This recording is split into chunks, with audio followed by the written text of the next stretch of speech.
오늘의 말씀 고린도후서 12장 11절부터 21절 말씀. 하나님 아버지, 토요일 아침 이 시간에도 주의 은혜를 사모함으로 주 앞에 나오게 하시니 감사합니다. 이 시간에도 우리 모두에게 말씀을 통해 하나님의 음성을 들려주옵소서.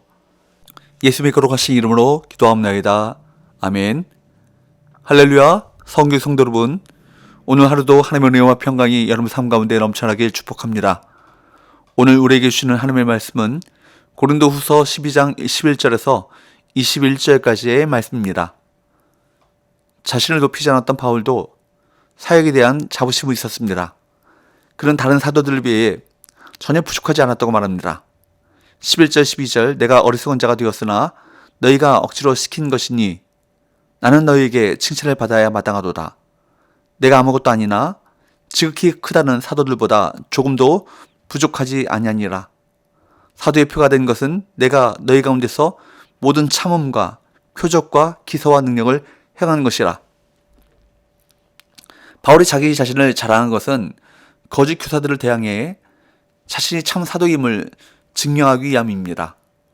바울이 고린도에서 복음을 전하면서 받았던 고난 속에서도 인내한 것, 그리고 그의 사역에서 나타난 표적과 기사와 능력, 이 모든 것은 그가 참 사도임을 증명하고 있습니다.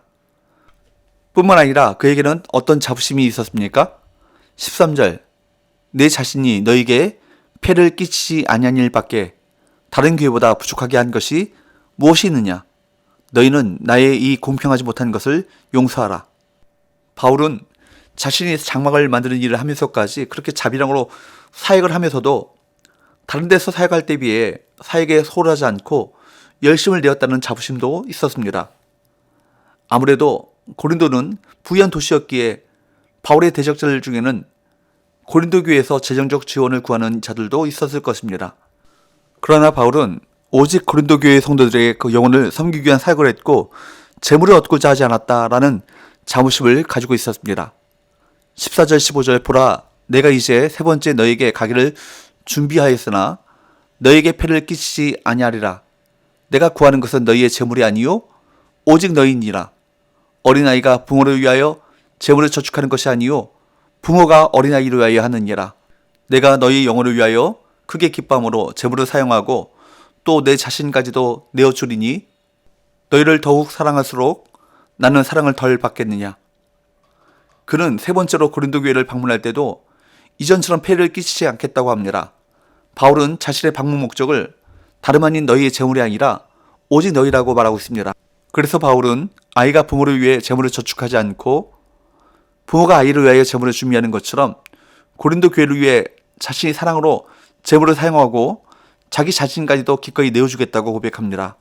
아무 요구 조건 없이 부모의 마음으로 성도들을 진심으로 사랑하는 사역자의 모습을 바울은 보여주고 있습니다. 바울을 비난하는 대적들 중에는 바울이 교활한 속임수로 이득을 취했다고 주장하는 자가 있었던 모양입니다. 16절 하여간 어떤 이의 말이 내가 너희에게 짐을 지우지는 아니하였을지라도 교활한 자가 되어 너희를 속임수로 취하였다 하니, 이것은 쉽게 증명되는 일이었기 때문에 바울은 길게 이야기하지 않습니다. 만약 바울이 도덕성이나 정당성에 대한 오해를 받는 문제가 교회에 아무런 영향을 끼치지 않았다면 굳이 자신을 변하는 글을 쓰지도 않았을 것입니다. 그러나 바울은 고린도 교회에 여전히 자신과 일행을 오해하고 있는 사람들이 있었다는 것을 알고 있습니다. 그래서 그들을 지목하며 이렇게 말합니다. 19절 너희는 이때까지 우리가 자기 변명을 하는 줄로 생각하는구나. 우리는 그리스도 안에서 하나님 앞에 말하노라. 사랑하는 자들아, 이 모든 것은 너희의 덕을 세우기 위함이니라. 바울은 자신과 일행이 그리스도 안에서 하나님 앞에 말하고 있다고 강조하며 자신의 말을 변명으로 듣지 말고 교회를 견고히 세우기 위해 하는 말로 들어달라고 호소합니다. 너희의 덕을 세우기 위함이라. 이 말씀에서 덕을 이라는 말은 원문에는 없습니다. 그러니까 번역상 첨가한 말이죠. 사실 원문대로 제대로 번역한다면 너희를 세우기 위함이라 라고 번역되어야 하는데, 이 말은 고린도 교회 성도들의 윤리적인 덕을 세우려 한다는 말이 아니라 그들이 공동체를 이루고 있는 이 고린도 교회를, 이 교회를 견고히 세우려 한다는 그런 말입니다. 바울은 고린도 교회 성도들에 대한 그의 염려를 계속 두려움으로 표현합니다. 바울은 고린도 교회를 세 번째로 방문하려고 미리 계획하면서 혼란이 있을까봐 두렵다고 고백합니다. 그동안 고린도 교회를 향한 모든 근심과 간구, 가르침과 훈계가 물거품이 될까봐 두려웠던 것입니다. 20절, 21절 내가 갈 때 너희를 내가 원하는 것과 같이 보지 못하고 또 내가 너희가 원하지 않은 것과 같이 보일까 두려워하며 또 다툼과 시기와 분냄과 당짓는 것과 비방과 수군거림과 거만함과 혼란이 있을까 두려워하고 또 내가 다시 갈 때 내 하나님이 나를 너희 앞에서 낮추실까 두려워하고 또 내가 전에 죄를 지은 여러 사람의 그 행한 바 더러움과 음란함과 호색함을 회개하지 아니함 때문에 슬퍼할까 두려워하노라. 바울은 다시 고린도에 갔을 때 서로 기대하는 모습을 보이지 못할까봐 두렵다고, 즉 서로 좋은 모습으로 만나지 못하게 될까봐 두렵다고 말합니다. 또 그들이 과거에 지었던 죄 가운데로 돌아갈까 두려워하고 있습니다.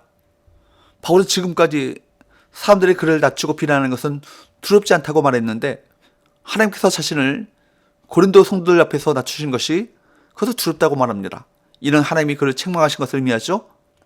바울이 고린도 교회를 방문하면서 간절히 원했던 것은 무엇이었을까요? 화려한 환대가 아닌 말씀 위에 굳게 서서 다툼과 분쟁 없이 서로 사랑하고 음행을 버리고 정결한 성도들의 모습, 그 모습을 보기 원했을 것입니다. 사도 바울은 자신의 사도권을 의심하고 비난하는 고린도 교회 성도들 향해 끝까지 영적 아비의 마음을 잃지 않았습니다. 자신의 연약함을 기꺼이 오픈하면서까지 복음 안에서 그들과 기쁨으로 교제하기 원했던 것이죠. 진정 우리도 바울처럼 나보다 믿음이 연약한 이들을 아비의 마음으로 품어주고 그들이 말씀 위에 굳게 서도록 힘써 도와야 할 것입니다. 기도합시다. 하나님 아버지, 오직 하나님 앞에서 성도들을 향한 사랑을 가지고 교회를 섬겼던 사도 바울과 같은 마음을 우리 모두에게 주옵소서. 바울과 같이 진실한 마음으로 서로 섬기는 교회가 되어 주님 앞에 칭찬듣는 교회가 또 성도가 되길 원합니다. 예수님의 거룩하신 이름으로 기도하옵나이다. 아멘.